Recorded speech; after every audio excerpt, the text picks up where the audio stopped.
கொஞ்சமாவது ஒரு யோசனை இருக்கா இல்லையா? அக்கறை இருக்கா இல்லையா? என் நண்பனை விட்டு தங்கி விட்டேன். 4 மாசமா இருந்து மகிழ்ந்து விட்டேன். 4 மாசமா நீ எங்க போய் தங்கிட்டு இங்க யாரு? அப்படி எல்லாம் தவற நினைக்கிறேன். உன்னை பத்தி எனக்கு தெரியாது. நீ மாசத்த மாணிக்கம். பெண் பத்தி பொன்பட இப்படி சொல்லு. உன்னை பத்தி எனக்கு தெரியாது. ஆச்சலாம் யோசிக்காத. இதான பாவம் மேல. என் நண்பனுக்கு அன்பு தட்டுப்பட்டு தங்கி விட்டேன். அது ஒரு பக்கம் இருக்கும். மனைவி என்ன ஆச்சு ஏதாச்சு கொஞ்சமாவது உனக்கு அக்கறை இருக்கா? போக மாட்டியே? நீ போக மாட்டேன். போக மாட்டியே? போக மாட்டேன். நீ யோசிக்காத. ஆச்சலாம் நம் இருவரும் கட்டான உடல், குண்டான முகம், ஆப்பிள் கண்ணம், போல குருவம், மூன்றாம் பிரிவில் நெத்தி, கரு மேகமண்ட கூந்தல், வண்ண குடை, சின்ன சிடை, அகண்ட மார்பு, திரண்ட தோள்கள், அட அட அவன் பார்வை உள்ளம் படக்க துடிக்கிறது. ஐயோ அந்த மாதிரி குடிக்கவே கூடாது. அதெல்லாம் நாம் இருவரும் கொட்ட பார்க்கும் ஒழிஞ்சு வச்சு ஒழிஞ்சு மொட்டை மாடியே கட்டில மேல பட்டு நீ மேல் நிலவை பார்க்கும், நான் கீழ் நிலவை பார்க்கும். சரி எப்படி இருக்கும்? உனக்கு தெரியாது. அதெல்லாம் கொட்ட பார்க்கும் ஒழிஞ்சு வந்த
உடனே என் மனமானது மாறிவிட்டது. எப்படி அதான் தோடி தோடி எனவே நூறு கிலோ இருக்கின்றன.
இன்பங்களை அளந்தறிய முடியுமா? அன்பின் ஆழத்தை ஆழமான காதல் தான் அன்பை வகைப்படுத்தகராது. இது வெற்றி காவியத்தின் முதல் கதாநாயகி நீதான். கதாநாயகி நீ இருந்தாலும் உன் இதயத்தில் கையெழுப்பவன் நான் தானே. இல்வாழ் இலக்கணத்தில் எழுத்து அதிகாரத்தை கற்க துவங்கி உள்ளோம். எழுத்து இனிய சொல்லாக மலராக மலர்ந்து மனவீசி சுவைமிக்க தேனருந்து வண்டுக்கு மதுவல் தின்பம் பெற்று பொருட்சுமையாம் கனி என்னும் மகைவீந்து பெருமாள் தமிழக பயின்று அவை போற்று நம்மக்கள் அநிர்வை செய்து விட்டார். காதல் கசக்காது கசங்காமல் இப்படியா போட்டு பிறங்க இருப்பீங்க. போய் நான் சொல்லுங்க. போய் நான் கேட்டு மறந்து விட்டேன். என்னங்க தாராளமா கேளுங்க. வந்து ஆடிவிட்டோம் பாடிவிட்டோம். அதாவது சொல்லி நம்முடைய மகள் பத்மாவதி எங்க? இல்ல இல்ல யாரு யாரு கேட்ட மகள் பத்மாவதி எங்க? என்ன கேட்ட? நம்முடைய மகள் பத்மாவதி எங்க? அது கேட்டிய ஏங்க பையா போய் 4 மாசம் ஆகுதுங்க. கொண்டாடி என்ன சேதாச்சு கை கால் வச்சு எப்படி தந்துட்டு உள்ள போய் 4 மாசம் ஆகுது. மனைவி என்ன சேதாச்சு கொஞ்சம் அக்கறை கிடையாது. வந்து ஒரு மனைவி சந்தோஷமா இருக்குல்ல? வந்ததுமே பத்மாவதி கேக்குறாரு. பத்மாவதி சந்தோஷமா தான் நான் இருந்தேன். இதுல என் பொண்ணை பார்க்கணுமே 4 மாசம் ஆச்சு. அவருக்கு ஒரு ஆசை. நம்முடைய மகள் பத்மாவதி ஏங்க பத்மாவதி கேக்குறீங்க. அப்ப என்ன கேட்டா தெரியுமா? நம்ம பொண்ணா? ஐயோ நம்ம பொண்ணாவா? ஐயோ எனக்கு அழகே வருது. இந்த நாட்டு மாதிரி கேட்டு பாருங்க. நீ யார் தெரியுமா? என் அப்பனுக்கு 2000 வந்து தேவடியாது கேட்டா என்ன? சத்தியமா கேட்டா போய் சொல்றது குழந்தை கேட்டு பாரு.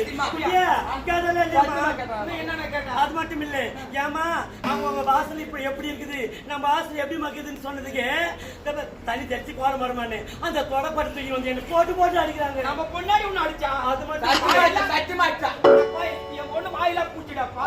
மாட்டமான பொண்ணு நாங்கம்மா பண்றா நாஸ்டாப் பண்ணிக்கிறா குழந்தை. நீ இல்லன்னா நான் சொன்னா நம்ப மாட்டாரு. அது மட்டும் இல்லைங்க. ஏங்க வீட்டுல ஒரு போட்டு தண்ணி கிடையாது. ஏம்மா அறியாத பொண்ணு தானே போய் ஒரு குடம் தண்ணி ஏத்துருமா அப்படின்னு என்னால முடியாது சொல்லிட்டு அந்த குடத்தை வச்சு என் மூஞ்சி மேலே அடிக்கிறாங்க. சத்தியமா ஆச்சா ஏண்டா நீ உண்மையிலே சத்தியமாட்டியா என் அம்மா மேல சத்தியமா அம்மா மேல சத்தியமா ஏண்டா எல்லாம் நம்ப முடியலையே நம்ப முடியல இந்த கேட்டு பாரு அவள ஏமா வச்சல இல்லையம்மா அவ அம்மா கொடுமையா பத்தியா யார் என் பொண்ணா? இல்ல சொல்றாங்க பாரு. பொண்ணு என்ன அவ்வளவு பொண்ணு பண்ணலாம் சொல்றாங்க பாருங்க நான் போய் சொல்றேன் 10 நாள் அதான் அவ எவ்வளவு அச்சலாம் தாங்கிக்குங்க அதனால குழந்தை இல்லச்சு அதனால இந்த மாதிரி இப்போ நான் சொல்றேன் ஆனா பொண்ணு அவ இருக்கணும் இல்ல நான் இருக்கணும் உன் மகளா நானா வசந்தா என்னது அவசர முடிவு எடுக்கிறா ஆமாங்க மகளா நீயா அவ ரெண்டு இருந்தா பேரும் ஒண்ணு இருக்கு அவ இருந்தா நான் இருக்க மாட்டேன் ஒன்னு அவ இருக்கணும் இல்ல நான் இருக்கணும் இல்ல உன் மகளா நானா வசந்தா சொல்லு. எப்பொழுது பார்த்தாலும் என்னுடைய மகளுக்கு உங்களுக்கு சண்டை சச்சிருவு சித்தனை கொடுங்க பெருசா போச்சு சித்தனை கொடுங்க நாங்க உங்களுக்கு பிடிக்கலையா ஆஹா. காட்டுற மகளா ஆமாங்க. மகளை காணுறோம்